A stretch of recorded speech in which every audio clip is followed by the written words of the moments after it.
Might get sticker shock after they add all those resort fees, which are common here in the Valley and all over the country, can be $50 a night or more. Yeah, same with concert tickets. So many junk fees. Well, starting this week, it is all changing because of new federal rules. On your side's Gary Harper explains.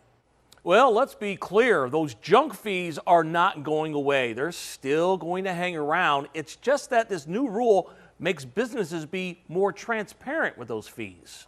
Ticketmaster is the largest ticket seller in the world, processing tickets in 30 different countries. But some critics blame Ticketmaster for being one of the biggest offenders when it comes to adding on junk fees. What was Ticketmaster doing that was so, bothering to consumers? Ticketmaster literally was the master of adding on ancillary fees at the end of your purchase. Lisa Gill is with Consumer Reports and tells On Your Side that in the past, consumers who used Ticketmaster may have thought they were getting a good deal on tickets.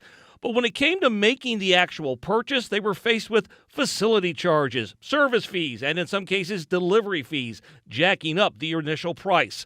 Lisa said it happened to her recently when trying to buy concert tickets. And as I went to hit the purchase button, discovered that the price had increased by 50%.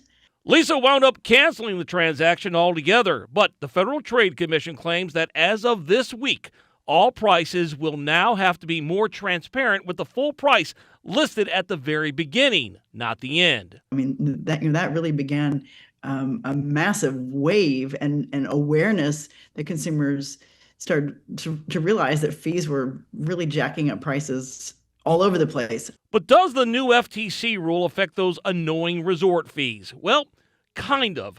Resort fees are tacked on for such things as Wi-Fi and swimming pool use, along with maybe using a hotel's gym. For example, On Your Side found this Vegas hotel room for only $25 a night, and they clearly indicate there's a daily $45 resort fee, meaning your bargain reservation just jumped up to $70 a night. Now, this is legit because you're informed before the purchase, but hotels that don't clearly display the resort fee until you arrive, for example, is in violation. The FTC says a business must calculate, then clearly, conspicuously, and prominently disclose the final amount of payment before asking people to pay. It's trying to allow people to shop transparently so that they are comparing apples to apples, when they're trying to make a purchase decision. All right, some consumer advocates would tell you that this new FTC rule really has a lot of bark and no bite. We'll keep an eye on it and see if it makes things better for consumers. In the meantime, if you realize a business is not living up to this new rule, you need to file a complaint with the Federal Trade Commission. I'm Gary Harper, On Your Side.